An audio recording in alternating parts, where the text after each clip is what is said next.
Hello, I'm Henning Brunke from the Volkswagen Driving Experience. Today we will be talking about the convenient adaptive cruise control feature and the automatic distance regulator. The ACC can be operated entirely using the controls on the multifunctional steering wheel. To activate the feature, I simply press the ACC key once. The system is now on standby mode. Now, when I press the set key, my current speed is set at the desired speed. Of course, I may want to vary the speed while driving, and I can do so either in increments of 10 kilometers per hour by using the rocker switch, these silver keys here on the steering wheel, or in increments of 1 kilometer per hour using the set key or resume. In addition to selecting the desired speed, the ACC's automatic distance regulator also enables me to select the distance between my car and the one in front of me. To do that, I use this key. You can see a yellow line on the multifunctional display. I can use the yellow line to define the distance to the vehicle in front of me in 5 adjustable steps, from very small to very large. Of course, an increasing time gap means that at higher speeds, the amount of space between my car and the vehicle in front of me widens continuously. If the desired speed I have set is faster than the speed of the vehicle in front of me, the system automatically adjusts my speed to ensure the desired time gap to the other car. So the ACC automatic distance regulator is really a convenient comfort system. Remember that you are responsible for your vehicle at all times and can override the automatic system using the steering wheel or the brakes. For more information, refer to the operator's manual.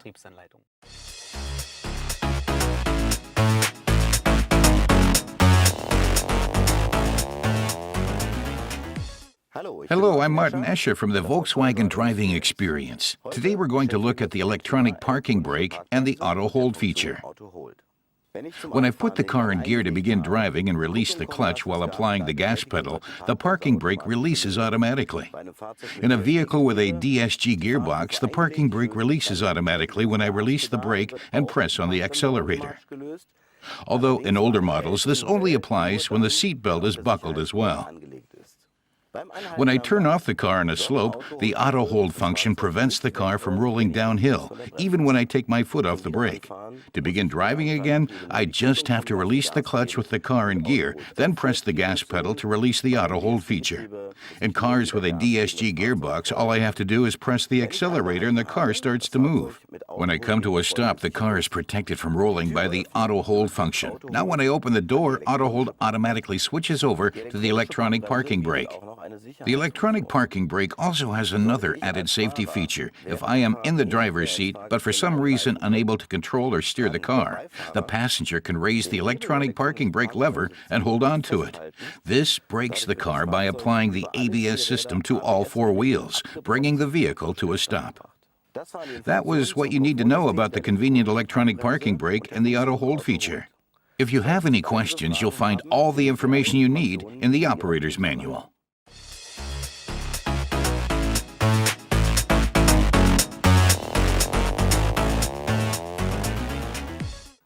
Hello, I'm Henning Brunke from Volkswagen Driving Experience. The lane assist feature helps the driver stay in his lane.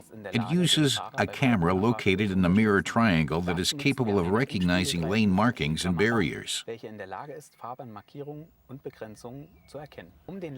To activate lane assist, activate this button on the left control lever. After pressing once, we select the Lane Assist menu, and then we can see a yellow indicator light under the multifunctional display screen.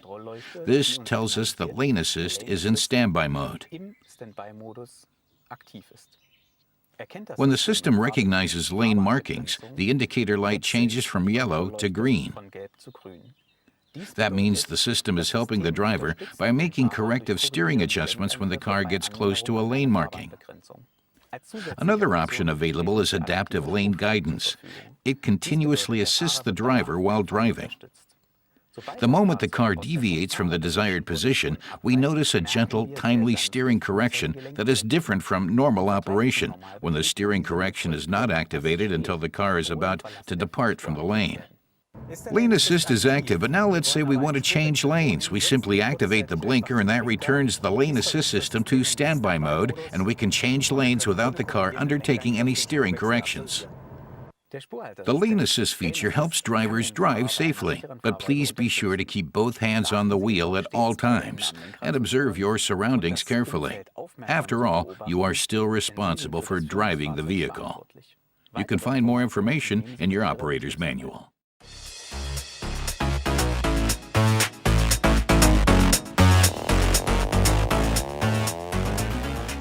Hello, my name is Martin Escher from the Volkswagen Driving Experience. Today we're going to look at the menus and indicators of the Volkswagen information system in vehicles with a multifunctional steering wheel. What information and notifications are available is dependent upon how the vehicle is equipped and outfitted. In vehicles with the multifunction steering wheel, you'll find all the operating controls for Volkswagen's information system on the right side of the wheel. With the silver key, you can move, for example, between the menu's headings, for instance, from audio to navigation, assist systems, or journey data. On the right side, you'll find a button with up and down arrows, which can be used to switch through the sub-items in the menu, such as the current speed, average speed, the current route, and the distance driven. Warning notifications will also be displayed in the multifunction screen. You can confirm or turn off some of the indicators by tapping the OK button. That was the explanation as to the structure of the menus and the operation of the Volkswagen information system. You'll find further details in your operator's manual.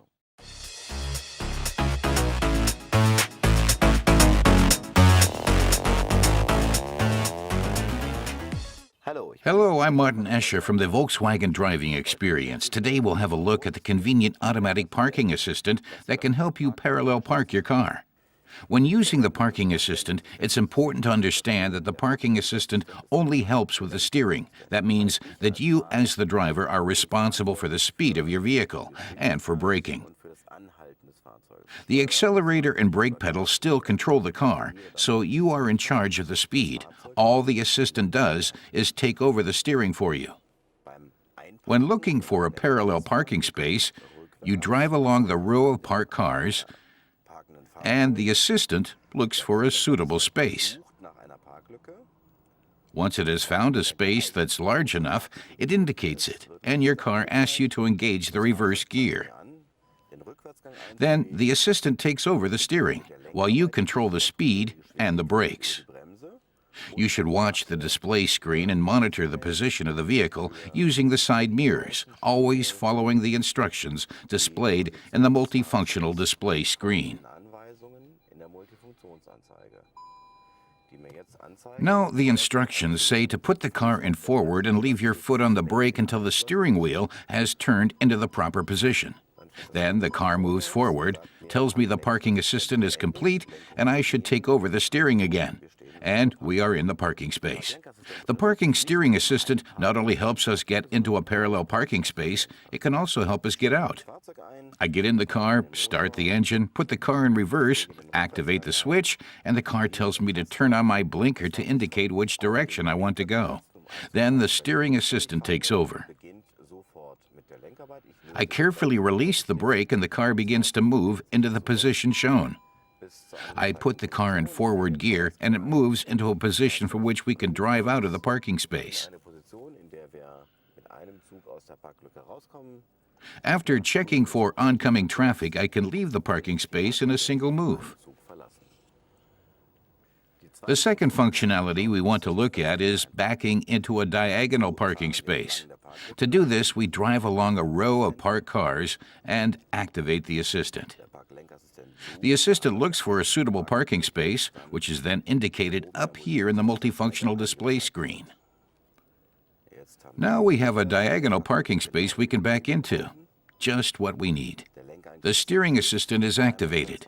While backing up, I monitor the display screen, keeping an eye on the mirrors and the park sensor indicators to make sure we are safe at all times.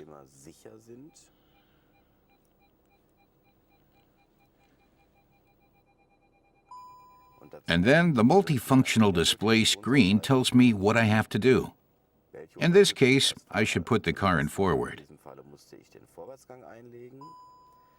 Now the car is telling me to brake and put the car in reverse.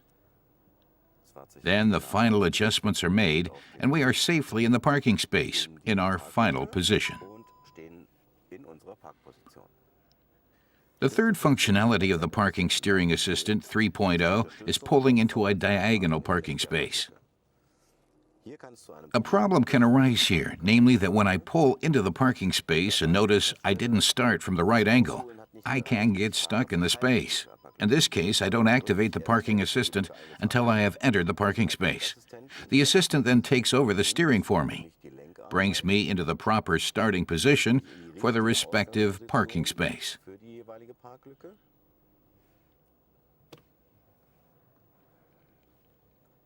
In the multifunctional display, the assistant tells me whether to back up or drive forward, and whether I should hit the brakes. And so it brings me into the right starting position for the parking space, and before you know it, we're parked and the car is properly aligned in the parking space. Those were the three options offered by the convenient parking assistant feature. Please be aware that you, the driver, are always responsible for the vehicle even when using these features. Remember, you can always override the feature by taking over the steering wheel or applying the brakes. If you have any questions about these features, please refer to your operator's manual.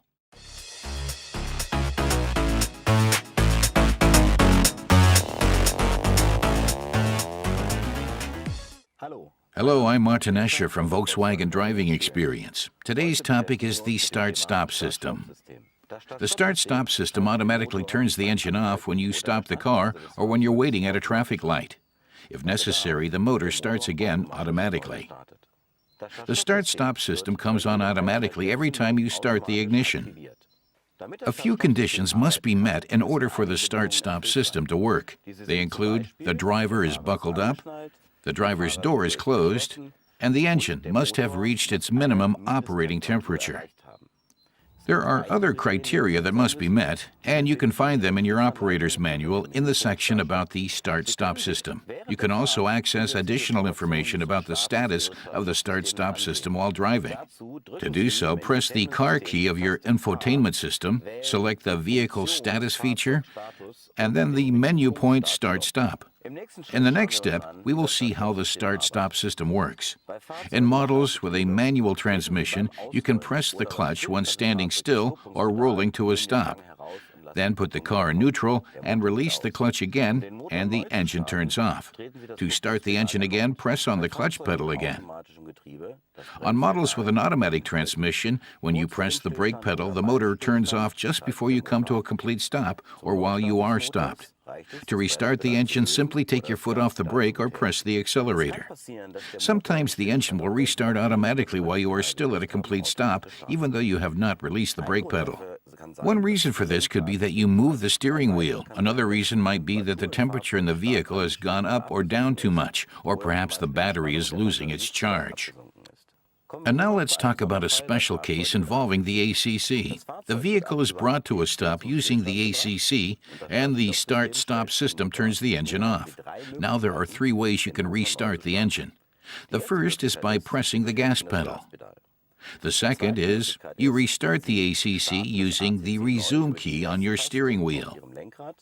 And the third option is the engine restarts automatically when the vehicle in front of you moves out of the way. That's what you need to know about the StartStop system. For more information, refer to your car's operator's manual.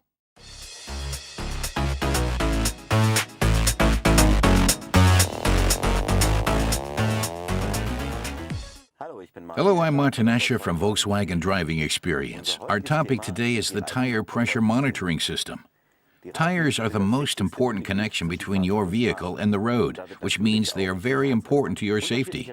Deviations in tire pressure or too low tire pressure can lead to sudden tire damage, which in turn can cause the driver to lose control of the vehicle. For your safety, there are two different tire pressure monitoring systems at your disposal. First, there's the tire monitor indicator, which, among other things, uses the ABS sensors to monitor the rolling circumference of your tires. And then there's the tire pressure monitoring system, which is capable of monitoring each tire separately using sensors in the valves. Potential tire damage or loss of pressure is indicated in your dashboard by means of an indicator light and also in a text message that appears on the Volkswagen information system. When the tire monitoring indicator lights up, you should immediately stop the car and check the tire pressure. The tire pressure monitoring system not only activates an indicator light, it also sends sends you additional information in a text message. Details about this information can be found in your operator's manual. If you have adjusted the tire pressure or changed a tire, it may be necessary to store new tire pressure data. To do so, press Car, the vehicle status, then tire pressure, OK, and confirm. That's what you should know about the tire pressure monitoring system. They help you keep an eye on your tire pressure and warn you in case of potential tire damage. Please note that you, as the driver, are responsible for checking your tire pressure continually, ideally every 14 days at least. And please also remember that you should definitely check your tire pressure before setting out on a long trip and make sure it's the right pressure for a fully loaded car. For more information, please refer to your operator's manual.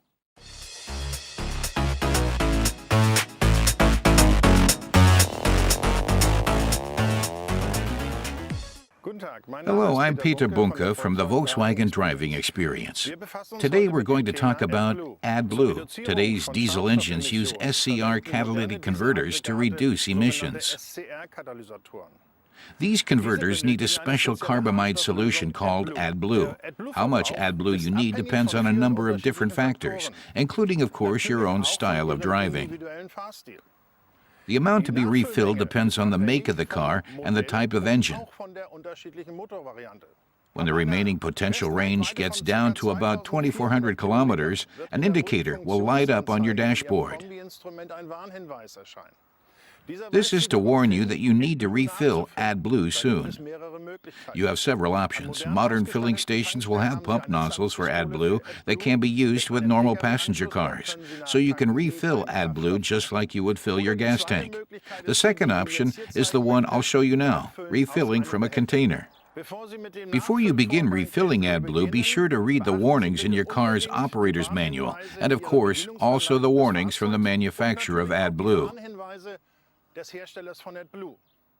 The vehicle should be on a flat, level surface, and the ignition must be turned off. Refill AdBlue into the AdBlue filler pipe, which may be in a different place on different car models. Your car's operator's manual will tell you where to find the filler pipe on your car.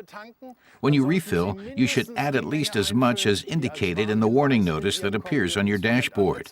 Alternatively, you can find the minimum refill quantity in your operator's manual. After refilling, turn on the ignition for at least 30 seconds, so the system can sense that you have refilled. Then you will be able to start the engine as usual. Please be aware that AdBlue is a measure for reducing emissions. If you continue driving until the remaining range approaches zero, you may not be able to start the engine. For more information, please refer to your operator's manual.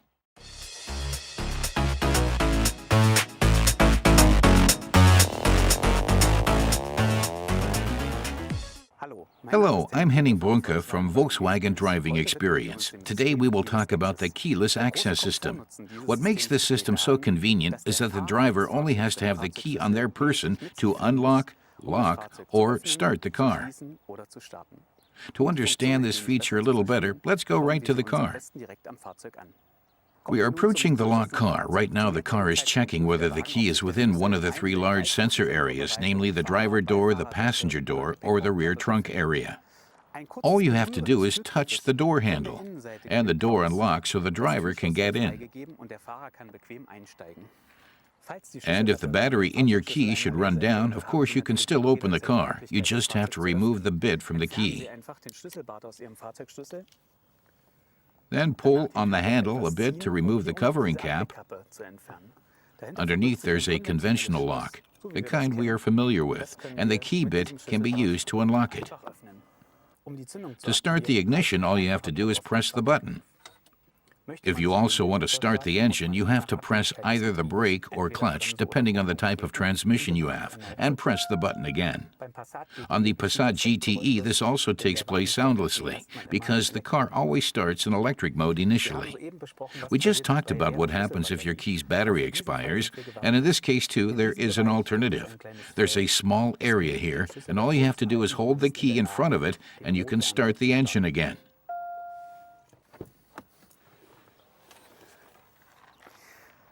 To lock the car, all you have to do is touch this area of the door handle and the car is locked. Now the driver has 3 seconds to check and make sure the car is locked. After 3 seconds, the lock is released again and you can open the car in the normal way. You can also use the Easy Open feature to open the electronic trunk lid. You simply step underneath the sensor area and the car automatically opens the trunk.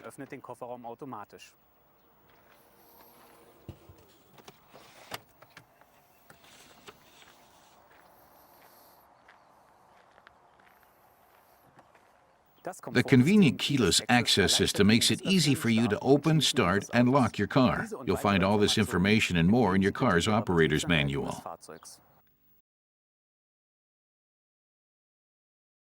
Volkswagen.